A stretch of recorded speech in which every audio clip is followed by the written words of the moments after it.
Кайненелер биринчи, мен азырда көп жерде айтам да, кайненелер келген келинди айрыкча башка региондон, мурда эми аз эле келчү да, көлдөн бирин экине эле келип, каланча жеңе көлдөн деп бардыбызса, айылда эки эле келин бар көлдөн дейт элек, азыр Колтра, көл, Талал, ар тараптан келип калды.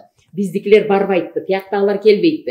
Ошондо кайнене, акылдуу кайнене, ошо келинди чоочун жерге, чоочун регионго келгенде сонун тосуп алыш керек да.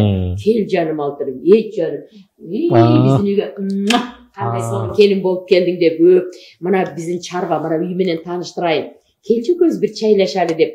Чай мынча ширин, карачы. Сонун чай кылсың, жаным десе, келин дагы сүйүнүп, бир башкача болуп, баягы өзүнү эркин сезе баштайбы. Алтыным, азыр мен бир жака жөнөп атам, сен үйлөрүңдү жыйнап, анан түшкө тамакка даярдана бер десе, буларга кандай тамак даярдансам экен деп мотивация берилип калды.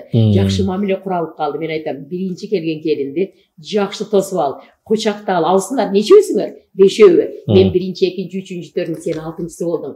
Жаным деп кучактагыла, тосуп алгыла дейм да. Мына ошентип алги келин ошол жерде өзүнүн сонун эркин сезет. Значит, кыз башка бир үйгө, башка бүлөгө көчүп келген мезгилде келген конок катары ага сый мамилени тутуу зарыл экен да.